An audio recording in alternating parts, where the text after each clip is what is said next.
There's certain names that when you hear them, you know they belong to somebody black. Jerome, Imani, plus any other name variation that ends with Tay, Isha, or Nikwa. But the history of these unique names started decades before Erica was singing and called Tyrone. And it goes much deeper than any ghetto label. I'm Alante Serene, and you're watching Melanin Mythbusters, where we explore all sorts of black milestones, mysteries, memories, and myths. So let's get into it. Turns out, we've been having our own black names for over a century. But the name Jamal wasn't popular back in that day. Actually, according to the 1920 census, 99% of all men named Booker were black. Same for 80% of all the men named Pearlie. Other popular names were historical, like Prince, King, Freeman, Isaiah, or Abraham.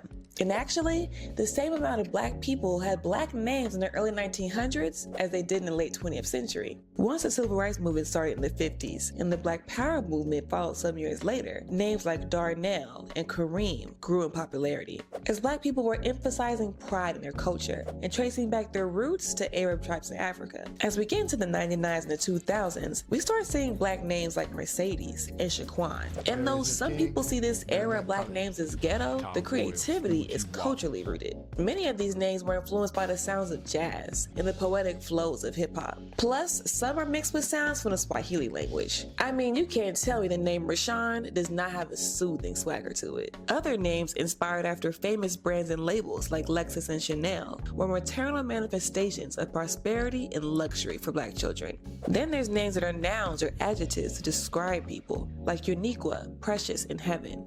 But unfortunately, research shows that having a black name can hinder a person's professional, social, and financial future. Despite that, many of us use names to pass black culture along through generations. And it's also a way to reclaim creative control over the names that were stolen from us during enslavement. It may not be easy to find your name in a souvenir store. Trust me, I get it. But we continue to celebrate our culture and push past any negative judgments of what a name may entail. Follow Melanin Mythbusters to explore more black milestones and mysteries, memories, and myths.